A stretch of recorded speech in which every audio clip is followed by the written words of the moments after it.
Hi, welcome. It's Shonna. I'm the speech therapist, and I'm really glad that you've joined me tonight. This is the first start of what I hope will be an active book club for our group.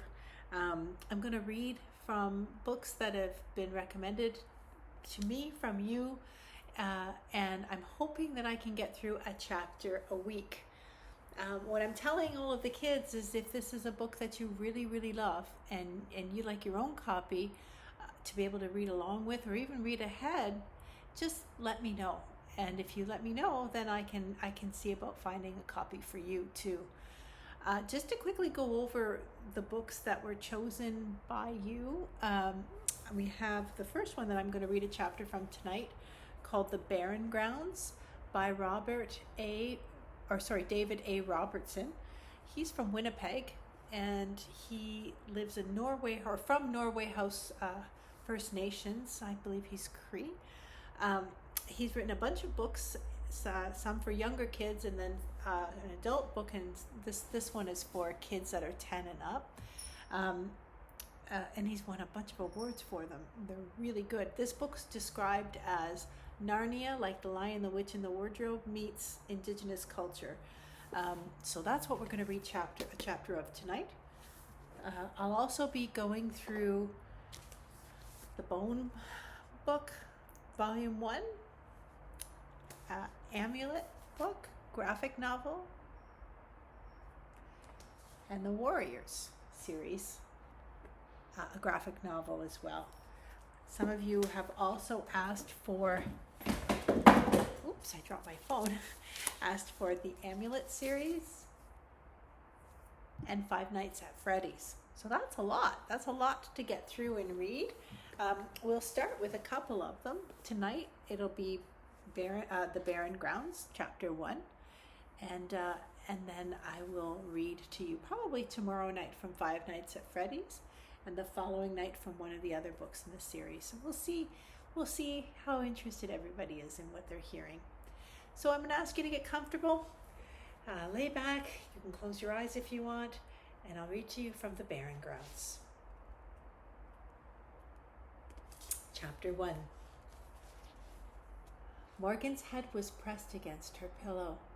The alarm on her phone had just been snoozed again, and her plan to leave early for school was slipping away each time she reached forward with a groggy hand to silence the incessant beeping. Still, she refused to poke around the screen lower, where a simple touch would shut the alarm off permanently. She had good intentions to wake up, stay awake, and get out of bed. The thing was, she was so darn comfortable. I can relate to that. It can be hard to get out of bed once you're in there, eh? Take my glasses off here. The rhythmic crunching sound replaced the alarm with this last strike of the snooze button, and a scene of a blizzard came into her mind. Morgan was walking through it, across a seemingly endless field. There was a square light in the distance, but she never got closer. When she tried to move faster, her body wouldn't allow it. She kept taking the same heavy steps that led nowhere, her feet crunching through the snow. Morgan tried to imagine something else. What's going on here?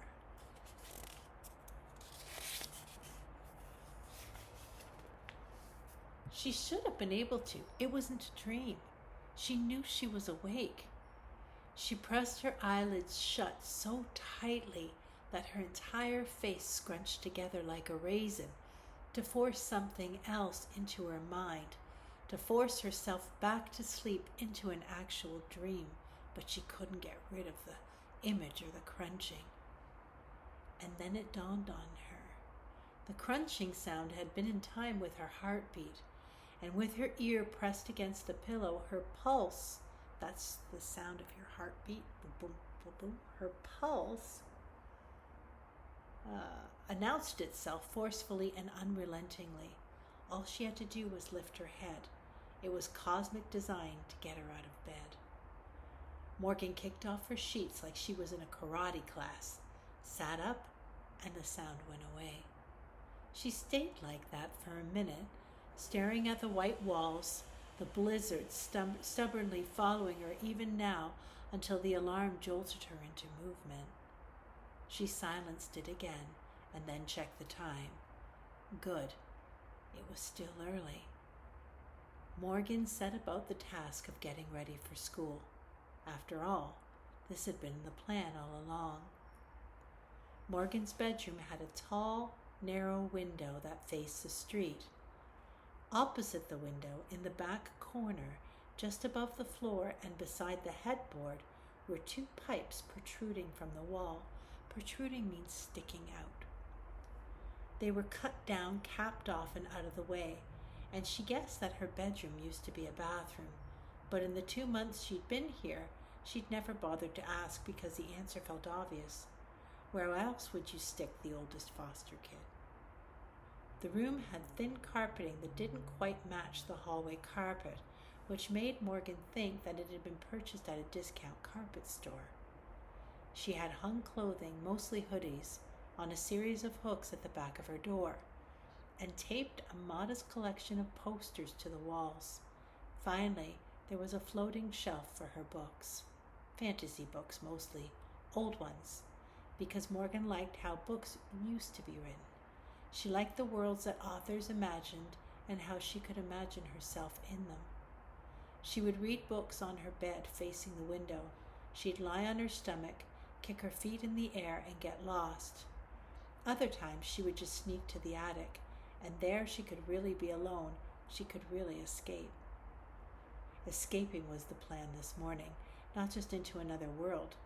Rather, Morgan intended to get out of this house and on her way to school solo. It would be a peaceful walk on her own for once, without Eli, the new foster kid. Over the last week since he'd arrived at the house, it had felt like she'd become a glorified babysitter, even though at 12, Eli was only a year younger than her. So it looks like she's like 13, I guess, eh? Morgan got dressed in ripped jeans, a white t-shirt, a black hoodie, and tied her long black hair into a loose ponytail. She pulled the door open in a slow motion to prevent any squeaking from the hinges. Success.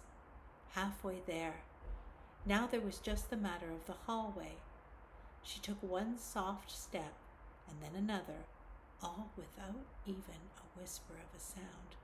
Morgan felt like a ninja. To her left was Eli's bedroom. She could see the mound of his body underneath the Star Wars comforter that foster parents had bought them prior to his arrival. The only personal touch in the room, and it wasn't even his. At least Morgan had her own things on the walls, and she had hooks and even clothes scattered on the floor. If Eli hadn't been sleeping in the bed right now, you would have never known somebody was living there.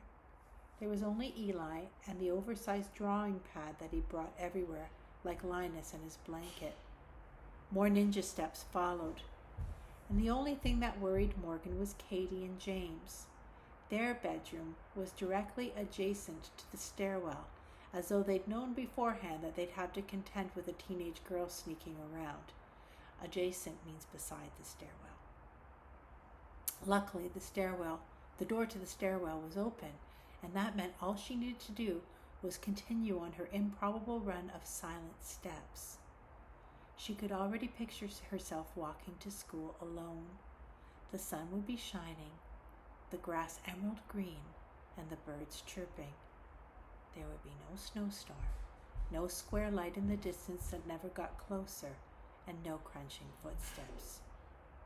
She was almost home free. She put her foot down quietly. If I did want to sneak out one night, I could totally do it, Morgan thought. She'd run away before, which wasn't quite the same as sneaking out. Not from Katie and James' place, but from her last foster home, more than once, and that was what had brought her here. She took another step. Creak. Morgan stiffened. Maybe nobody would wake up. The peaceful, isolated walk to school could still happen, right? She wouldn't have to look back to ensure that Eli was still with her, lugging that drawing pad with him. He was a small kid for his age, so the drawing pad looked comically big, wedged between his arm and torso. She wouldn't have to try to make conversation with him just because he hadn't said much since arriving here. She could just put her earbuds in and take her time. "Morgan?" James asked from the bedroom. "Is that you?" Morgan sighed. Why did James have to have human hearing? Yeah. On the plus side, at least now she could go back to sleep for an hour. She really wants to have some time on her own, eh? Like, she's going to a lot of trouble even waking up an hour early to go to school just so she can walk by herself. I wonder why.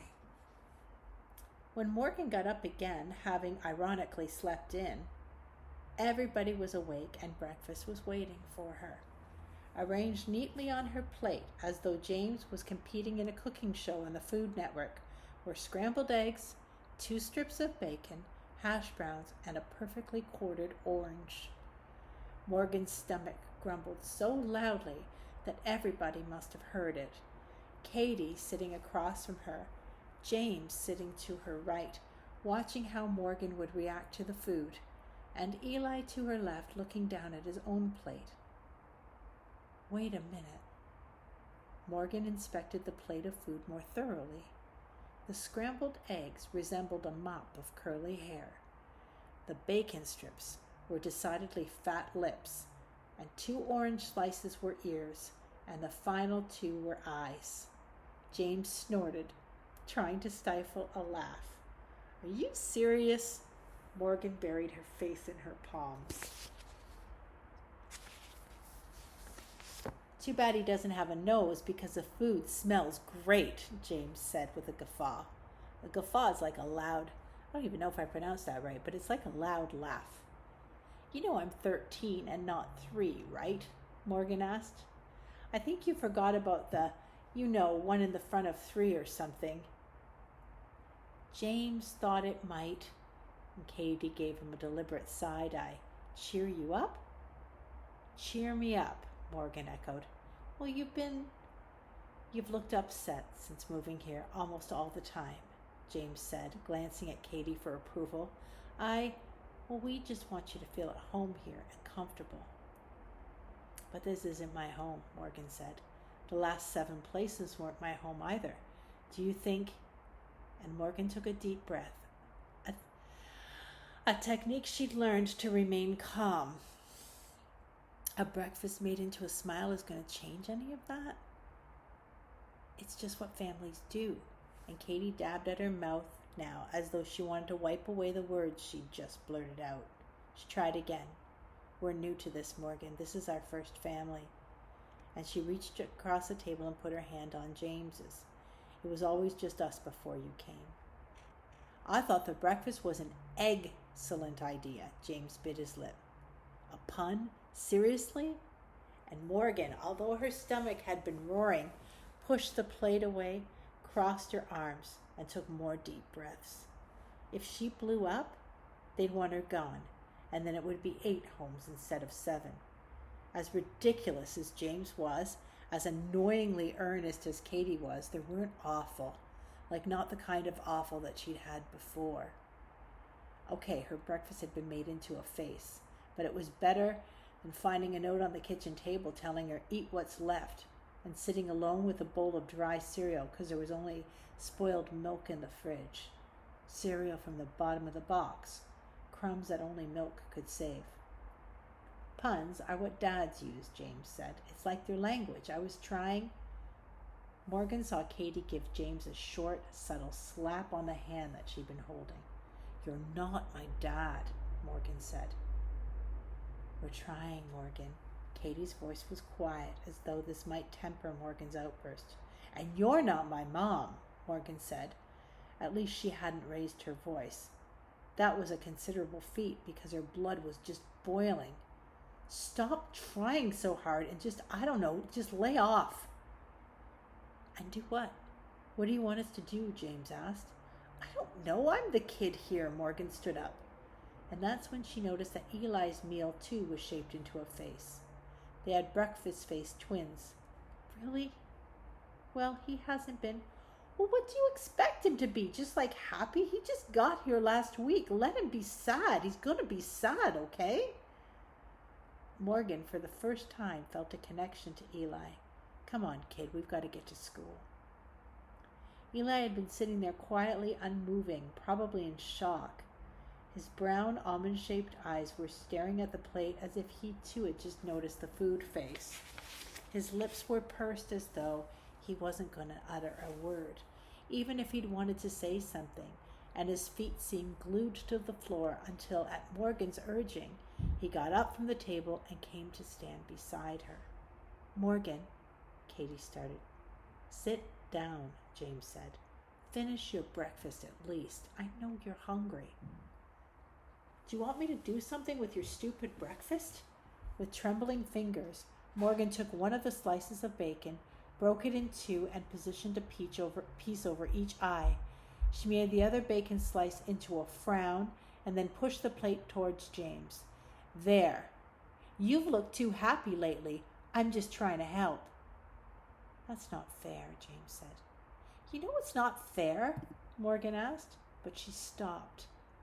Even though Katie and James seemed attentive and ready to hear what she had to say. And unlike the plate of food, they did not look angry. They looked concerned. The only person that Morgan's plate looked like was, Morgan. She shook her head. Her planned speech about moving families, houses, and about not even remembering her real home, if she wanted to remember it at all, was abandoned. She just shook her head. Never mind. She grabbed Eli's hand and brought him with her towards the front door. They got their shoes and backpacks on, and Eli took out his drawing pad. Morgan worked very hard not to slam the door, and she didn't. This was also a feat, but she took no pleasure in it. That's the end of chapter 1. What do you think? I think, I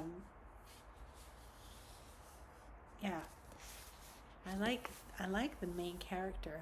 And we've already learned a lot about her, that she's been to 7 foster homes already, and she's 13.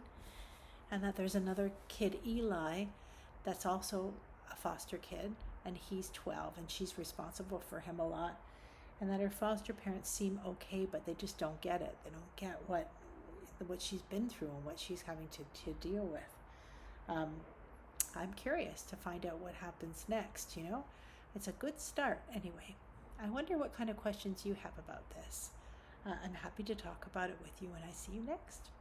Have a great night. I hope you enjoyed chapter 1 of The Barren Grounds by David Robertson. Until next week, bye-bye.